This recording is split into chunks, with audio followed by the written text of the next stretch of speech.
দোলে যেমন দেওরের হাতের বিরিয়ানি খেয়েছি, এবার হোলিতে বরের হাতের চিকেন কষা খাবো। Hey guys, welcome back to my channel. তো আজকে চলে এসেছি আমার বরের হাতে চিকেন কষার রেসিপি, মানে রেসিপিটা শেয়ার করবো না, সেটা তোমরা জানোই কিরমভাবে হয়। তো আজকে ও চিকেন কষা করবে। আজকে যেহেতু হোলি, তাই আজকে তাড়াতাড়ি বাড়ি চলে এসেছি। এমনি তো অফিস তো খুব একটা খোলা নেই, তো আজকেও তাড়াতাড়ি বেরিয়েছিল সকালবেলা, তো চিকেন টিকেন কিনে নিয়ে তাড়াতাড়ি করে চলে এসছে। এনে নিজে হাতেই রান্না হচ্ছে। তো কালকে আমার দেওর যেহেতু বিরিয়ানি করেছিল আর চিকেন চাপ করেছিল, আজকেও চিকেন কষা আর প্লেন রাইস করবে। তো এখানে দেখতেই পাচ্ছ সব রকমের মশলা দিয়ে এখন একে ম্যারিনেট করে 10 মিনিট ফ্রিজে রেখে দিচ্ছে।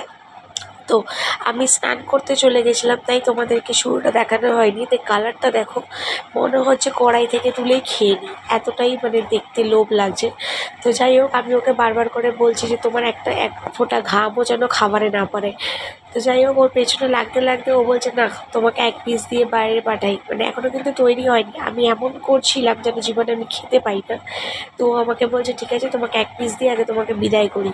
আর আমার শরীরটা এতটাই খারাপ, সর্দি হয়েছে, মানে আমার কোনো কিছুই যেন মুখে টেস্ট লাগছে না, জানো তো। তো যাই হোক, মেটে পেয়েছি, মেটে পেলে তো আর আমার কিছু চাই না, সে কাঁচা হোক বা পাকা, মানে তৈরি করা হোক বা এমনি হোক। তো এখানে রান্না হয়ে গেছে। তোমাদের দিবাকরদা মাংস করে তো দিয়ে দিয়েছে তোমাদের আরিয়া দিদিকে খাওয়ানোর জন্য। এখানে দেখতেই পাচ্ছ আমি ওকে ভাত মেখে এক গাল করে মুখে দেব। তো দেখা যাক, তো দেখি ফার্স্ট গালে ওর কেমন লাগে। ওর যদি পছন্দ হয় তাহলেই বোঝা যাবে যে রান্না ভালো হয়েছে, কারণ আজকে আমার মুখে কিন্তু খুব একটা স্বাদ নিতে আমি বুঝতেই পারছি না কী হয়েছে না হয়েছে।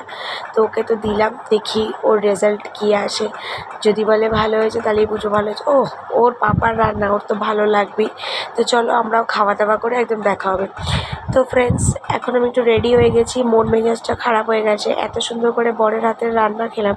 কিন্তু এখন আমার যেই ফোনটা, এই ফোনটা না কী হয়েছে কি জানি, যখনই ফেসবুক হোয়াটসঅ্যাপ কিছু খুলতে যাচ্ছি তখনই ফোনটা অটোমেটিক্যালি সুইচ অফ হয়ে যাচ্ছে। আর সবথেকে বড় কথা, এটা আমার কাজের ফোন, স্কুলের যাবতীয় সব কিছু এই ফোনেই আসে। তো এখন আমি এই ফোনটা নিয়ে যাচ্ছি, দেখা যাক কী হয়। আর এই ফোনটা আমার খুব প্রিয় ফোন, আমার হাজব্যান্ড আমাকে অ্যানিভার্সারিতে গিফট করেছিল।